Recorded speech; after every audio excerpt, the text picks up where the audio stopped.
Eu estou aqui para contar o que aconteceu comigo neste domingo. Eu estive pregando numa igreja e quando eu terminei a pregação, uma senhora veio conversar comigo. E aquilo ali me surpreendeu de tal maneira. Por quê, missionária? Porque primeiro eu estava pregando sobre os 2 discípulos a caminho de Emaús.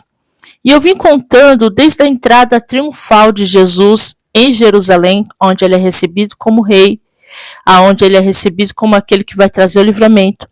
E fui falando acerca daquela semana que antecedeu a Páscoa, que antecedeu a crucificação. Fui contando tudo que havia acontecido durante aquela semana, até chegar na questão da crucificação e da ressurreição de Jesus. E nessa hora eu já estava tomada de lágrimas, chorando na presença do Senhor. E quando eu cheguei exatamente na onde nós havíamos lido a mensagem, que era sobre os 2 discípulos de Emaús, eu comecei a falar da caminhada, da trajetória desses discípulos. E quando eu terminei de ministrar essa mensagem, uma senhora veio me procurar e me chamou muita atenção, porque ela dizia assim: missionária, eu quero te agradecer. Essa senhora ela tem 70 anos de idade e 30 anos de caminhada com o Senhor. São 3 décadas na presença de Deus. E imagino eu que ela já viu muita coisa. Ela já pegou muitas fases da igreja.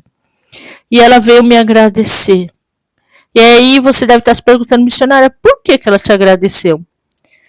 Esse foi o meu choque. Ela me agradeceu por ter ministrado a palavra de Deus, por ter pregado de maneira genuína, por ter falado do evangelho do Senhor, sem ficar inventando, sabe, sem jargões, sem tentar de maneira motivacional fazer com que a igreja pulasse ou rodasse, sem ser um culto de coach, mas a palavra do Senhor. E ela me agradecia e dizia: missionária, nunca deixe de pregar essa palavra. Nunca deixe de falar de Jesus.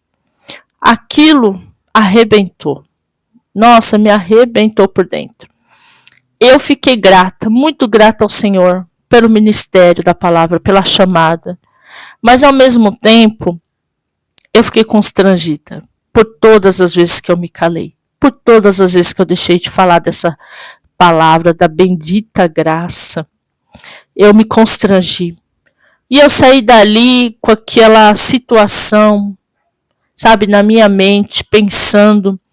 E me veio a palavra de Amós, que começou a arder no meu coração. Eu estou falando de quando o profeta Amós, no capítulo 8, versículo 11, vai dizer assim: eis que vem dias, diz o Senhor Deus, em que enviarei a fome sobre a terra, não de pão, nem sede de água, mas de ouvir a palavra do Senhor. Andarão do mar a mar e do norte até o oriente. Correrão por toda parte, procurando a palavra do Senhor, e não a acharão. Aqui Deus levanta o profeta para tratar com o povo, para exortar o povo. Porque esse povo, no período de prosperidade, era um povo que ia cultuar a Deus, que estava na presença de Deus, mas que o pensamento estava exatamente nos seus comércios, nos seus negócios. E o Senhor é aquele que sonda a mente e o coração. Na prosperidade, o povo estava rejeitando a presença de Deus. E o Senhor dizia ao povo de Israel: vai chegar um tempo em que vocês vão ter sede e fome. Sede e fome, não de pão, não de água, mas da palavra do Senhor, da minha presença no meio de vós. E esse tempo chegou para Israel. Veio o cativeiro, e no cativeiro não era possível ter acesso à voz do Senhor. Não era possível ouvir a palavra do Senhor. Mas eu vejo que nos dias de hoje também não é diferente. Nós estamos vivendo um período de escassez da palavra do Senhor. É como se estivéssemos num cativeiro. Como assim, missionária? As igrejas estão abertas, as portas das igrejas estão abertas, tem igreja para tudo quanto é lado. É verdade, tem igreja para todo gosto, isso é verdade. Mas o que falta é uma pregação da palavra de maneira genuína. Sabe, eu recebo muitas mensagens, eu converso com muitas pessoas e as queixas sempre são as mesmas. Já não se vê mais a pregação do evangelho, da palavra de maneira genuína. Muitas vezes a gente vê as pessoas querendo trazer uma motivação, querendo fazer o papel do Espírito Santo no culto, querendo que a unção desça, que a glória se manifeste. Mas será que nós temos tido uma vida com Deus para que isso aconteça? Será mesmo que nós estamos gastando tempo na oração? Porque o culto não começa quando eu entro na igreja, o culto começa na minha casa. Quando eu oro, quando eu me dedico a buscar a presença de Deus, quando eu tenho uma vida de devocional, quando eu tenho uma vida realmente, se eu vou ministrar a palavra, eu preciso debruçar em cima desta palavra e compreender as Sagradas Escrituras. Eu preciso ler até fazer sentido para mim, para que eu possa transmitir para outras pessoas. Mas não é só isso, eu preciso ter uma vida de oração, porque só a letra sem a graça, só o conhecimento sem a graça. Quase agora eu conversava sobre isso com uma amiga e ela dizia, eu fiquei frustrada numa pregação, mas eu conversando com ela e dizia para ela, falei, olha, eu já me frustrei várias vezes. Por quê? Porque às vezes tem muito conhecimento, mas não tem graça. Muitas vezes a gente se debruça em estudar e se preocupa com a letra, mas vai perdendo a graça no decorrer da nossa caminhada. E a igreja, ela tem passado por um período de fome.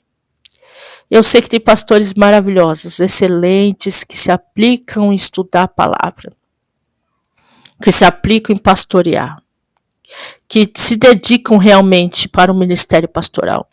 Eu conheço vários, inclusive nessa igreja que eu fui ministrar, tem um casal de pastores amigos que eu amo demais e que eu sei que tem essa responsabilidade com a palavra de Deus.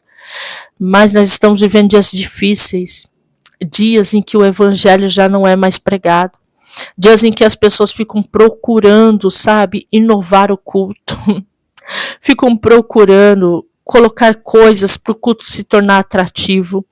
É muito louvor, é coreografia, é teatro, tem de tudo no culto, tem de tudo. E muitas vezes falta o que traz salvação. E muitas vezes falta o que realmente transforma vidas. E muitas vezes falta aquilo que vai realmente libertar a tua casa. O que é missionária? A palavra de Deus. E deixa eu te dizer uma coisa, tem que ser genuína.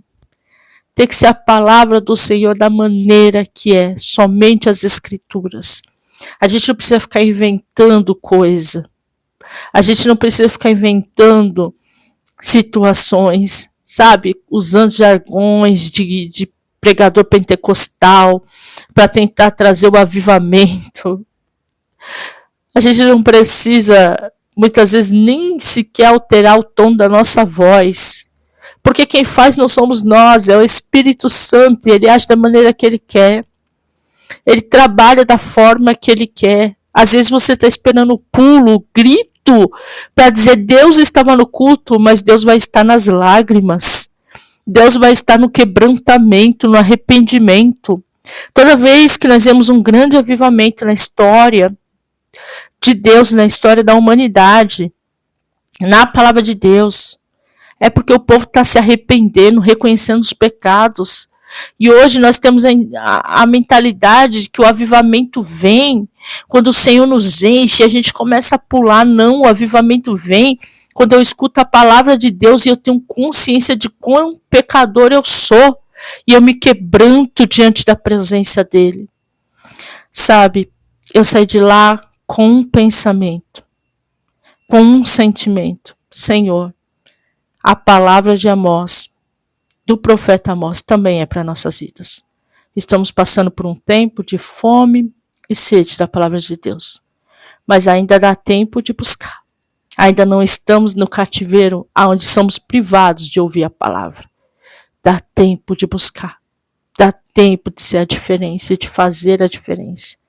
Se aquebrantar e viver o verdadeiro avivamento do Senhor. O arrependimento. A busca pela palavra de Deus genuína, por aquilo que ele é e não por aquilo que ele tem a oferecer para nós. Essa era a mensagem que eu queria compartilhar com vocês. Obrigado por ter ficado comigo até o fim.